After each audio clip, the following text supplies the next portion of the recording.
Assalamualaikum warahmatullahi wabarakatuh.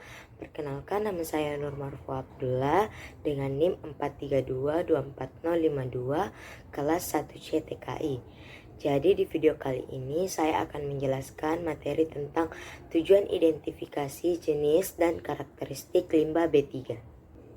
Jadi pada video kali ini kita akan membahas tentang klasifikasi B3, mengetahui sifat B3, menentukan sifat B3, mengetahui potensi B3, dan delisting B3. Limbah B3, limbah bahan berbahaya dan beracun yang selanjutnya disebut limbah B3 adalah sisa suatu usaha dan atau kegiatan yang mengandung B3. Limbah non-B3 merupakan limbah yang tidak mengandung B3. Klasifikasikan B3. Mengklasifikasikan limbah B3 adalah mengelompokkan limbah berbahaya dan beracun atau B3 berdasarkan asal-usul, jenis, dan karakteristik bahaya yang dimilikinya. Tujuan dari klasifikasi ini adalah untuk menentukan bagaimana limbah tersebut harus dikelola, disimpan, diolah, dan dibuang sesuai dengan tingkat bahayanya agar tidak menimbulkan dampak negatif terhadap kesehatan manusia dan lingkungan. Berdasarkan asal atau sumber limbah, yang pertama limbah B3 dari sumber spesifik, limbah yang berasal dari proses industri tertentu dan telah ditentukan dalam peraturan, contohnya limbah pelapisan logam dan penyamakan kulit. Yang kedua, limbah B3 dari sumber non-spesifik, limbah dari proses umum yang bisa terjadi di berbagai industri, contohnya pelarutan bahan kimia dan pencucian alat produksi. Yang ketiga, limbah B3 dari produksi kadaluarsa atau tumpahan, produk yang sudah tidak digunakan atau tumpah namun memiliki sifat berbahaya seperti cat kadaluarsa atau tumpahan pelarut organik. Berdasarkan jenis dan karakteristik bahaya, limbah dikelompokkan menurut sifat bahayanya seperti yang pertama reaktif, mudah bereaksi secara kimia, bisa meledak atau menimbulkan gas berbahaya. Yang kedua korosif, merusak logam atau jaringan hidup.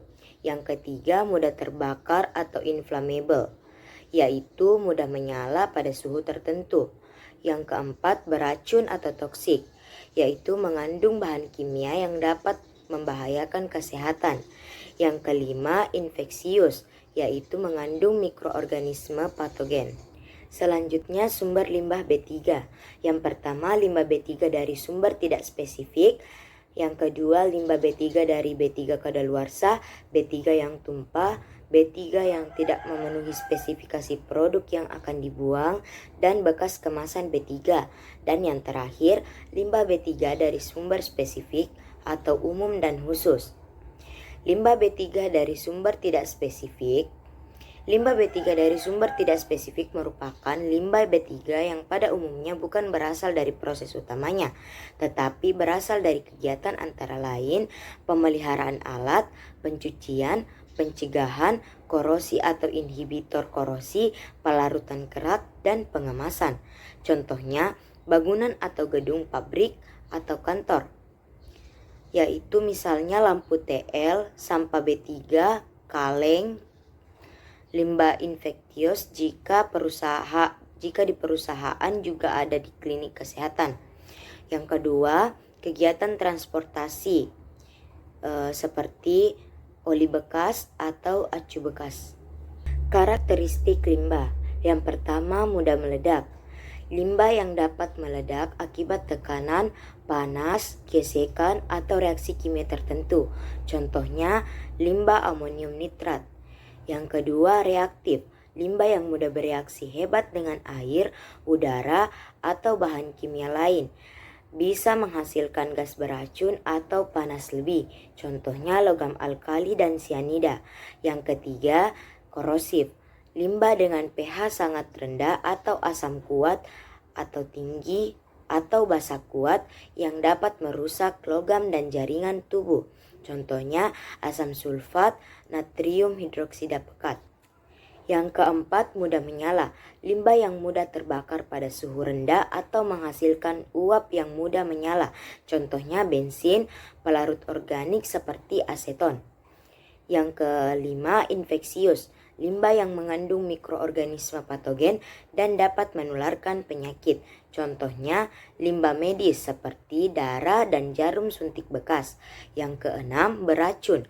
Limbah yang mengandung zat berbahaya yang dapat menyebabkan keracunan baik secara langsung atau akut maupun jangka panjang atau kronis. Contohnya limbah pestisida, merkuri, dan timbal. Penetapan kategori limbah B3. Limbah B3 dikategorikan berdasarkan dampaknya terhadap kesehatan manusia dan lingkungan.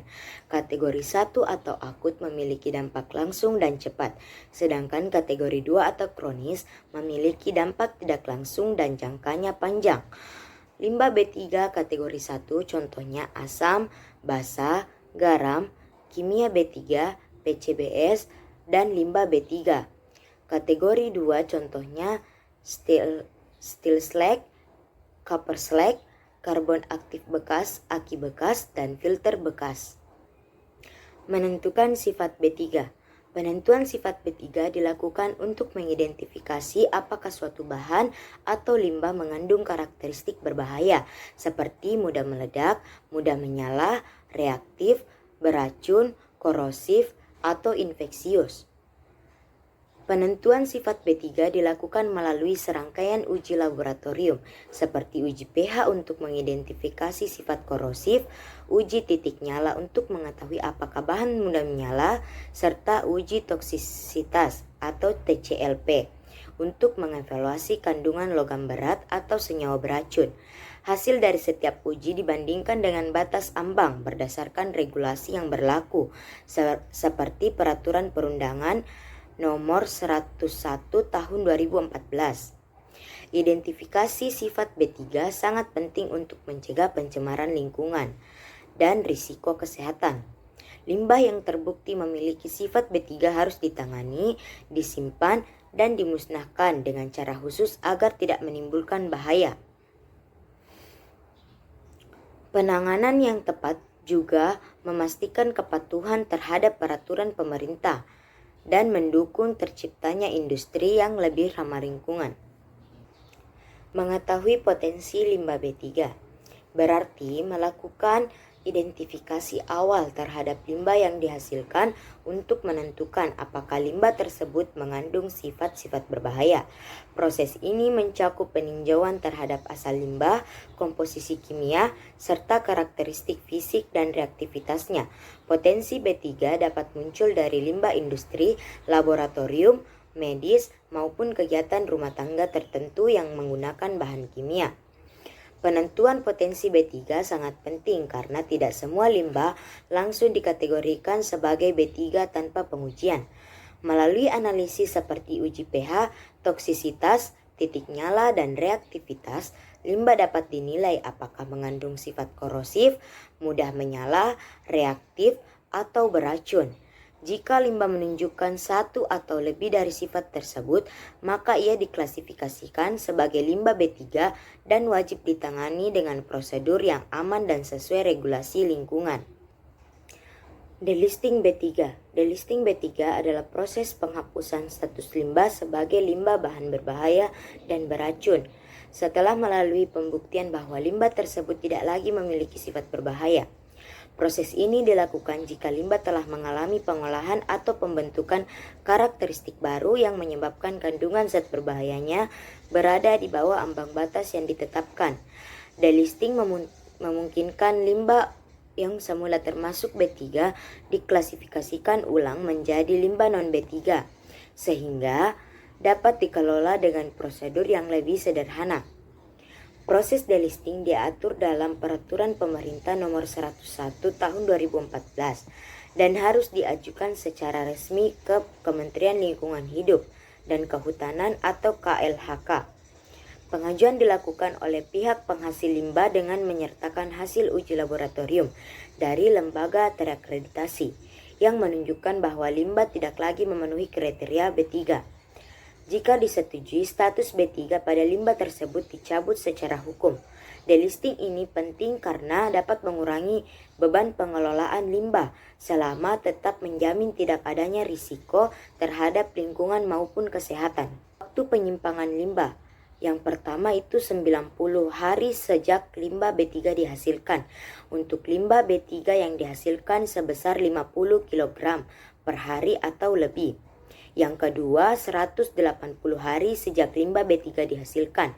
Untuk limbah B3 yang dihasilkan kurang dari 50 kg per hari untuk limbah B3 kategori 1. Yang ketiga 365 hari sejak limbah B3 dihasilkan. Untuk limbah B3 yang dihasilkan kurang dari 50 kg untuk per hari.